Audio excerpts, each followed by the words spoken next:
Channel को subscribe करो पहले, हाँ जल्दी करो। मुझे पता है कि आप लोग नहीं करते हो, वीडियो देखते हो लेकिन सब्सक्राइब नहीं करते। ये लाल कलर का बटन नहीं से दबाओ, जल्दी दबाओ, जल्दी दबाओ, फिर मैं शुरू करूँ। दबा दो जल्दी, दबा दिया, घंटी भी दबा देना, ठीक है। हेलो फ्रेंड, आज हम आपको क्लास 12 के बिहार बोर्ड का जो बायोलॉजी का इम्पोर्टेंट क्वेश्चन है आज हम वो कराने जा रहे हैं, जो कि आपको एग्ज़ाम पर्पज़ से बहुत ही ज़रूरी है।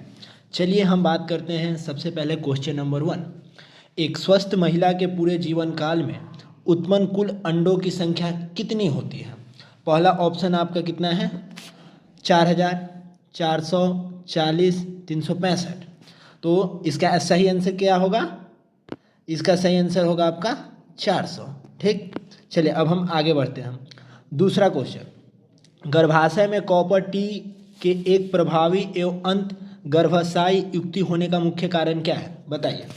पहला, शुक्राणुओं की निषेचन क्षमता में कमी, गर्भाशय में कॉपर आयन मोचित होने के कारण शुक्राणुओं की भक्षकाणु क्रिया में वृद्धि, शुक्राणुओं की गतिशीलता में कमी, इनमें से सभी। बताइए। तो इसका आंसर होगा बी। ठीक, इसका आंसर क्या होगा? बी होगा आपका। चलिए अब हम आगे बढ़ते हैं 3 नंबर क्वेश्चन पे। निम्नांकित में से किस पौधे में प्रजातियों में बीज का उत्पादन असंगजनन द्वारा होता है?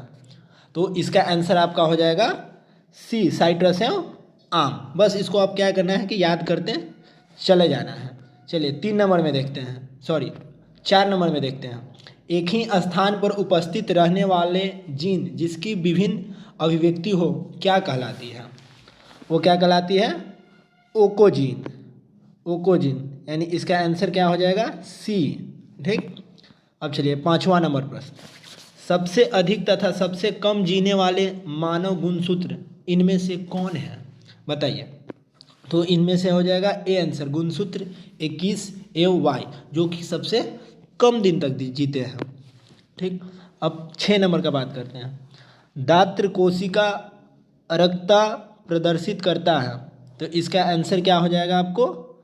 प्लियोट्रॉफी। क्या हो जाएगा? प्लियोट्रॉफी, यानी इसका आंसर हो जाएगा सी। ठीक, अब हम बात करते हैं 7 नंबर क्वेश्चन। ऑस्ट्रेलिया के शिशुघानी प्राणियों के अनुकूली विकिरण इनमें से किसका उदाहरण है? बताइए। अपसारिक कर्म विकास का। ठीक, तो इसका आंसर हो जाएगा अपसारिक कर्म विकास ए। कोई दिक्कत? चलिए अब हम बात करते हैं 8 नंबर। 21वें गुणसूत्र के ट्राइसोमी से कौन सी अनुवांशिक बीमारी होती है? बताइए। 21वें गुणसूत्र के ट्राइसोमी से कौन सी अनुवांशिक बीमारी होती है? तो आपका आंसर हो जाएगा टर्नर सिंड्रोम। क्या हो जाएगा? टर्नर सिंड्रोम, यानी बी हो जाएगा। चलिए अब हम बात करते हैं 9 नंबर।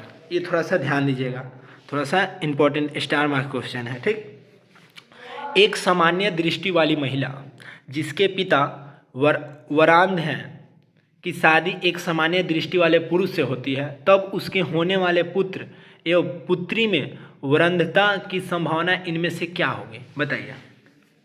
देखिए, तो इसका आंसर तो सिंपल है, 50-50% होना चाहिए दोनों में से, तो इसका आंसर आपका हो जाएगा बी।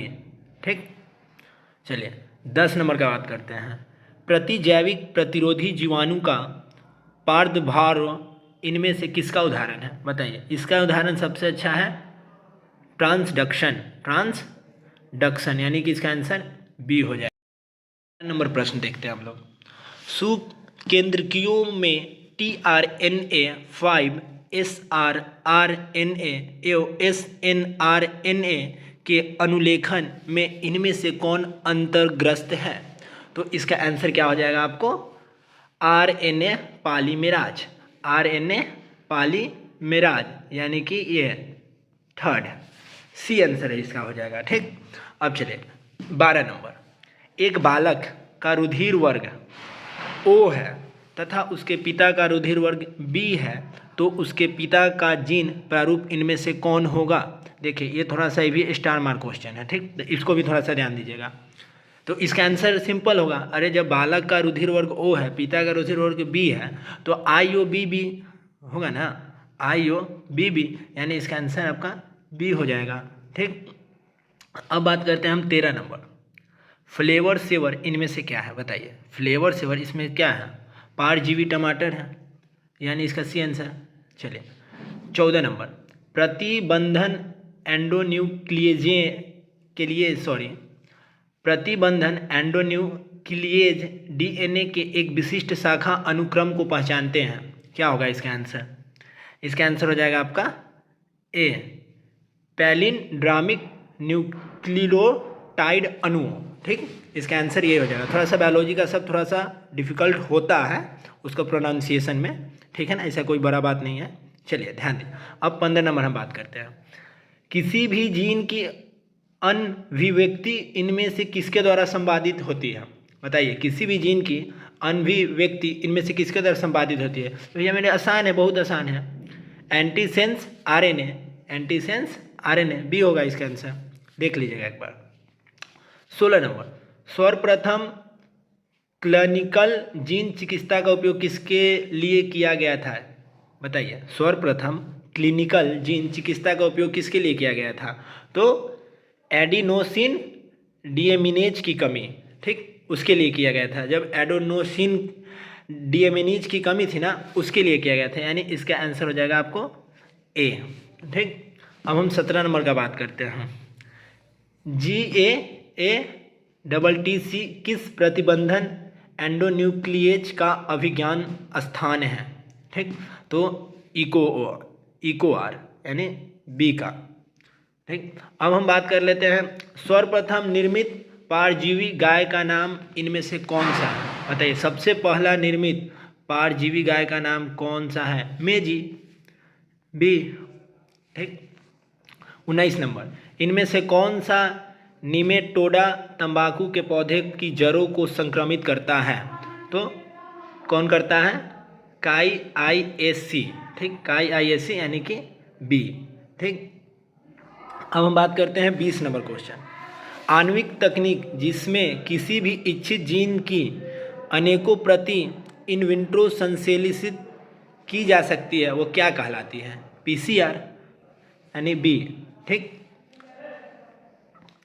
अब हम बात कर लेते हैं, जीवाणु की कोशिका भित्ति को तोड़कर उसके डीएनए एवं अन्य वृहद जैव अणुओं को मुक्त करने हेतु इनमें से कौन सा एंजाइम प्रयुक्त होता है, तो सेलुलोज। आसान है जी, तो बहुत आसान है, ये आएगा। अब हम बात करते हैं 22 नंबर क्वेश्चन, इनमें से कौन 100 प्रतिरक्षा रोग का उदाहरण है, इनमें से कौन 100 प्रतिरक्षा रोग का उदाहरण है, तो कौन है, रूमेटॉइड आर्थराइटिस। ठीक, यानी कि बी। 23 नंबर, तंबाकू के सेवन से शरीर में कौन सा उपापचय परिवर्तन शीघ्र परिलक्षित होता है, बताइए। तंबाकू के सेवन से शरीर में कौन सा उपापचय परिवर्तन शीघ्र परिलक्षित होता है, तो इसका आंसर हो जाएगा आपका सी। ठीक, यानी दोनों ए और बी दोनों। ए क्या करा, अधिवृक्क ग्रंथि में उत्पन्न से कैटेकोलिमिन का रक्त में स्त्राव, व्यक्ति के रक्तचाप तथा हृदय स्पंदन की दर में एकाएक वृद्धि। ठीक, कोई दिक्कत यहाँ तक, कोई दिक्कत नहीं। अब चलिए 24 नंबर, उच्च पैदावार एवं रोग प्रतिरोधी सोनालिका एवं कल्याण सोना किसकी किस्में हैं, तो गेहूँ की। ये तो आपको ऐसे भी याद होगा, बी। ठीक, 25 नंबर, इनमें से कौन एक जैव खाद नहीं है, जैव खाद नहीं है, बताइए। इसका आंसर हो जाएगा आपका बी, बैसिलस थुरिंजिएसिस। थोड़ा सा देख लीजिएगा प्रोनाउंसिएशन करके, बढ़िया से याद कीजिएगा। 26 नंबर, वैसे जीवाणुओं के समूह जो फफूंदी के तंतुओं से जुड़कर जाल जैसी संरचना बनाते हैं, क्या कहलाते हैं, क्या कहलाते हैं, फ्लालॉक्स, फ्लालॉक्स। ठीक, उसको हम लोग फ्लालॉक्स कहते हैं, याद कीजिएगा। ए नंबर ए हो गया आपका। ठीक, अब हम बात करते हैं 27 नंबर। 27 नंबर में क्या कहते हैं, प्रोबायोटिक्स क्या है, बताइए। प्रोबायोटिक्स क्या है, तो जीवित सूक्ष्मजीवी भोजन संपूरक है, क्या है, इसका आंसर हो जाएगा आपका सी। ठीक, इसका आंसर हो जाएगा आपका सी, सॉरी 27 नंबर था ना, हाँ। इसका आंसर आपको हो जाएगा सी। अब 28 नंबर बात करते हैं। वैसिलस थुरिंजियसिस द्वारा स्त्रावित अवशिष्ट प्रोटीन इनमें से कौन है? बताइए। क्राई प्रोटीन, सी नंबर होगा ना? हाँ, सी नंबर इसका आंसर हो गया।